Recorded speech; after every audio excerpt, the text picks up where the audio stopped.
Alors on en voit de plus en plus, ce sont des mini graveurs portatifs qui sont dans des enclos pour pouvoir assurer la sécurité et éviter que les fumées et particules s'évacuent à l'air libre. Donc c'est raccordé avec un petit système ici qui va être relié à un purificateur pour pouvoir te protéger. Et ici c'est assez simple, hein, c'est le longueur, donc le Ray 5 Mini S longueur, donc le S pour le côté euh, enclos.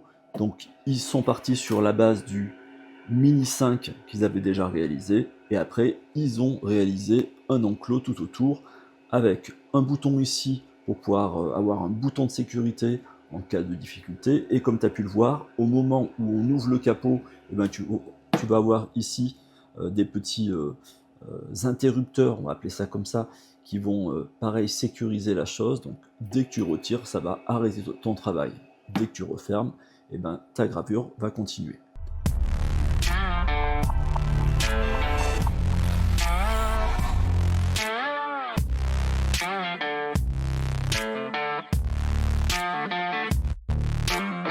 Et les points clés de ce Ray 5 Mini S, c'est, bon, tu vas avoir 3 niveaux de laser, donc soit tu peux choisir une version en 2,5 watts, une version en 3,5, c'est celle que j'utilise actuellement, ou une version en 5 watts.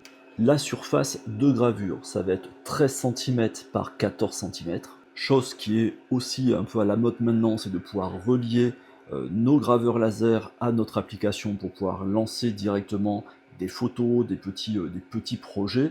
Le relier, bien entendu, à un ordinateur, qu'il soit Mac ou PC, pour être utilisé avec Lightburn ou d'autres logiciels qui sont libres de droit et gratuits. Et toute la particularité de celui-ci, c'est qu'il arrive complètement monté. La seule chose que tu as à faire, c'est prendre la tête laser, la mettre en place et la resserrer en branchant ce petit câble. Sinon, tu n'as rien à faire. Enfin bon, ce serait te mentir en te disant que tu n'as rien à faire. L'idée, c'est qu'il arrive bien avec un ventilo sur la partie extérieure pour pouvoir pousser les fumées et les particules. Néanmoins, ils n'ont pas pensé à un système pour pouvoir le relier ensuite à ton tuyau et ton purificateur. Donc, bah, ce que tu auras à faire, si tu as une imprimante 3D, c'est d'imprimer cette petite pièce que je te mettrai en lien, hein, en téléchargement, si tu veux l'imprimer, pour pouvoir la relier à un tuyau, ou te fabriquer un système assez simplifié pour pouvoir faire en sorte que l'air et les fumées puissent être évacués sur l'extérieur et ensuite être reliés à un tuyau. Sinon, bah, ça n'a pas trop de sens.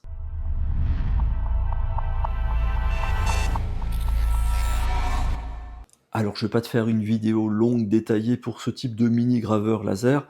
J'ai fait une ou deux découpes, j'ai fait quelques petits tests, mais il y a beaucoup de choses que je te présente ici qui ne sont pas faites du tout avec ce graveur laser. C'est pour pouvoir te montrer un peu plus loin qu'il y a certains matériaux que tu peux découper et graver avec cette technologie, et il y a des choses que tu ne pourras pas faire. Et on fait un petit tour pour regarder dans le détail. On a vu ici le bouton d'arrêt d'urgence, ici des petits interrupteurs pour pouvoir être reliés à ton enclos, pareil pour la sécurité. On a un système assez classique hein, au niveau de l'enclos, ici avec un système dit de protection. Ça ne t'empêche pas à utiliser des petites lunettes qui sont fournies avec de ce type-là, ou des lunettes de meilleure qualité si tu le souhaites, à partir du moment où tu observes ce que tu es en train de graver. Sur le devant, juste un bouton marche-arrêt, l'alimentation qui est ici, et un câble USB, USB-C pour être relié à ton ordinateur. Je te l'ai dit tout à l'heure, zone pour pouvoir faire ta gravure 13 par 14. Ce petit module, on va regarder comment ça se présente. Ici, tu as ce qu'on appelle le petit connecteur, et quand il arrive, il est livré comme ceci. Donc on n'a plus qu'à l'insérer dans la petite glissière qui est ici, et ça te permet de resserrer pour qu'il soit en place. Pour ce qui est de la hauteur, je t'avoue que initialement, j'ai cherché un petit moment avant de savoir comment positionner notre graveur. Souvent, tu sais, on a un petit truc une petite languette que l'on déplace pour définir la distance entre la pièce que tu graves et ton graveur qui est ici, ton module laser. Et bien en fait, c'est cette petite cale qui est livrée avec. Je croyais que c'était une cale pour pouvoir tout simplement tester de la gravure, mais si j'ai bien compris, c'est cette cale que l'on place. Donc là, on va le remettre en place. Donc On pose notre laser contre la cale, on resserre la petite vis, on retire la cale et ça te permet d'avoir le focus, donc la bonne distance entre la pièce à graver et ton module laser.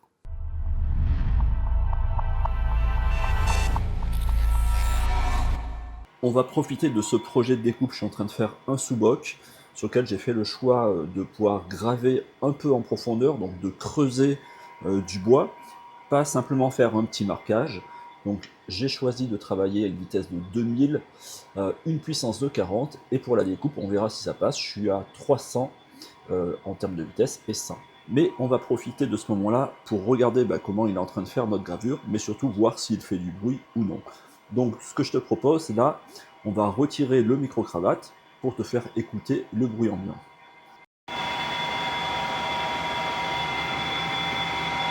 Quand on regarde comme ceci, on pourrait croire que on fait un petit peu de bruit. Mais dessus, on a un purificateur qui est extrêmement puissant. Donc ce que l'on va faire, on va l'arrêter pendant quelques secondes.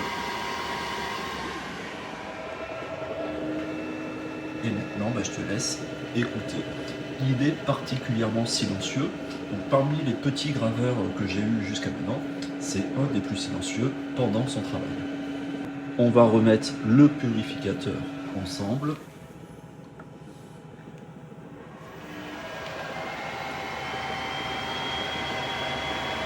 Et je te laisse à nouveau écouter le bruit ambiant. On va se rapprocher et je vais essayer de zoomer à l'intérieur, comme ceci.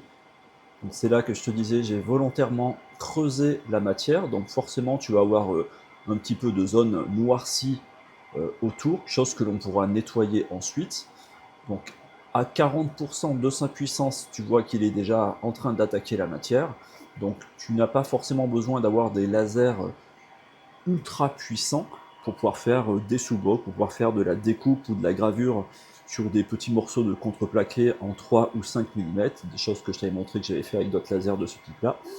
Donc on n'a pas forcément toujours besoin d'avoir des graveurs qui sont en 10, 20, 30 ou 40 watts pour faire ce type de projet.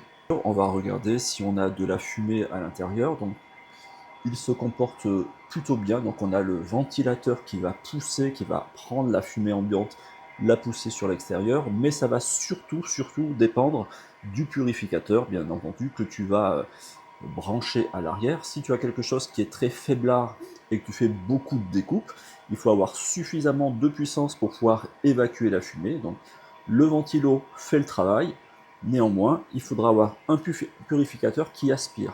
Attention, il en existe certains sur lesquels l'aspiration est extrêmement faible, ce qui fait que des fois on a du mal à faire partir les fumées et les particules qui sont à l'intérieur du graveur fermé.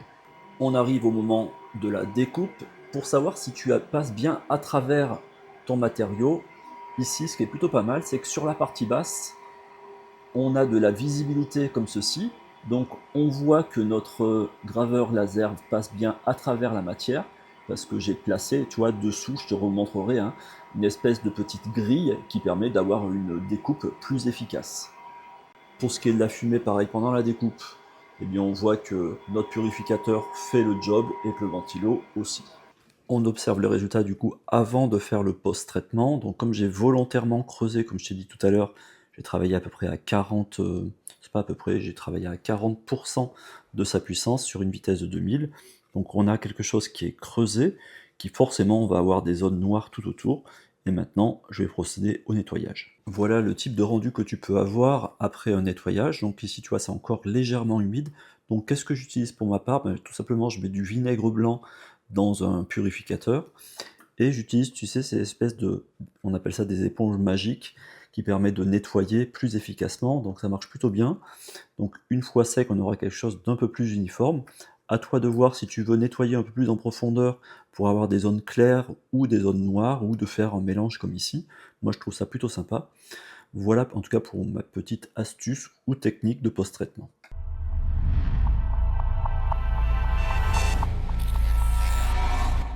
Les choses que tu vas pouvoir découper, graver avec ce type de graveur, donc en 2,5, 3,5 ou 5,5 watts, par exemple du contreplaqué assez classiquement, plus tu montes en puissance, plus tu pourras jouer sur l'épaisseur du contreplaqué. Entre nous soit dit, c'est pas avec ce type de graveur que tu vas couper des choses très épaisses comme ceci, et puis bien souvent c'est pour faire des petits projets. Donc tu vas pas placer des grandes planches dessous, d'abord t'as pas la place. Donc des contreplaqués de 3 mm, de 5 mm, des choses comme ceci, donc typiquement c'est pour te montrer que tu peux faire des choses de qualité comme ceci. On va regarder au niveau de la découpe. Il faut se dire qu'il n'y a pas d'assistance d'air. Tu sais, souvent, on va pousser de l'air sous notre tête pour limiter d'avoir des zones qui sont noircies comme ceci. Donc il y a deux choses à faire. Pour limiter les choses, tu peux soit utiliser déjà une petite grille comme ceci, ce qui fait que quand tu vas faire ta découpe, on va plus facilement faire passer l'air dessous et les fumées vont pas rester sur la plaque. Du coup, tu vas limiter les zones noires. Donc si tu gravais directement sur une plaque métal dessous, eh bien ce serait complètement noir dessous. Alors longueur, on va dire que tu vas pouvoir utiliser à peu près plus de 300 matériaux sur quasiment tous les graveurs du marché à diode. C'est des choses que l'on peut faire. Donc oui, on peut couper, graver du bois. C'est pas des choses que j'ai fait avec celui-ci, mais pour te montrer que ce sont des choses classiques. Chose que je t'ai montré sur plusieurs tutoriels, c'est ceci. Tu vas pouvoir aussi faire de la gravure couleur, quelle que soit la puissance de ton laser. Ici, on est sur un 3.5. Oui, tu peux faire de la couleur. Donc là, une fois de plus, ce ne sont pas des choses que j'ai fait avec celui-ci, mais je t'ai fait différents tutos pour t'expliquer qu'avec tous les graveurs laser à diode, quelle que soit la puissance, on peut faire de la couleur. On n'a pas besoin d'avoir un graveur laser en 30 watts, 40 watts, 20 watts, avec déjà du 2,5, du 3 ou du 5 watts, on peut faire de la couleur sur l'inox. Tout ce que je te montre, ce sont des choses que je fais classiquement avec les autres graveurs, donc on le fait aussi avec celui-ci aussi si on le souhaite, donc tu peux faire à la fois du marquage en finesse, tu peux faire du remplissage, tu peux graver sur des matériaux de type ardoise, les choses que tu ne pourras pas faire avec ce type de graveur à diode. C'est ceci par exemple, ça tu peux pas le faire. On est sur du PLA, donc c'est du plastique. Le plastique, tu peux pas le graver avec de la diode. Pour pouvoir graver du plastique, il faudra soit de l'UV, soit de l'infrarouge, soit de la fibre. Donc avec cela, tu ne pourrais pas marquer ta pièce.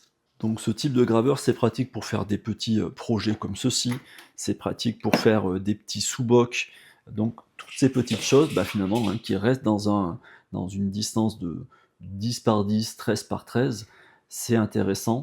Par exemple, lorsque tu es sur un marché et que tu veux graver quelque chose, il faut prendre en considération que, en fonction de la technologie, ça ira plus ou moins vite. Donc celui-ci fait partie des mini-graveurs du marché qui se disent être rapides au niveau de la découpe et au niveau du marquage. Néanmoins, ce sera jamais aussi rapide qu'un graveur laser à fibre.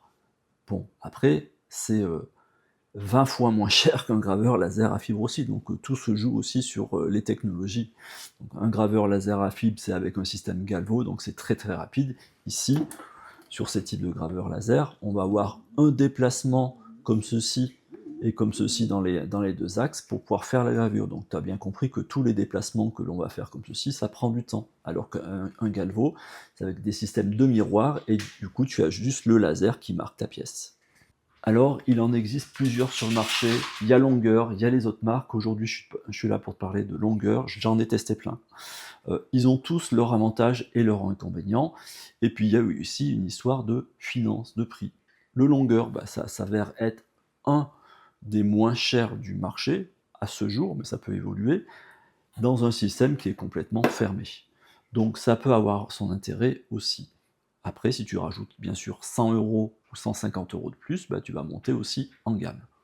Et là, ça va commencer aux alentours, je te dis, parce que ça varie tous les jours, aux alentours de 170 €, 215 € pour celui-ci, et puis sur la version 5 watts, ça doit être aux alentours de 275. Donc à moins de 300 €, tu te retrouves avec un graveur laser. Dans les choses que j'ai pu constater qui sont agréables, c'est qu'il est plutôt silencieux par rapport à certains de ses confrères qui, eux, sont bruyants.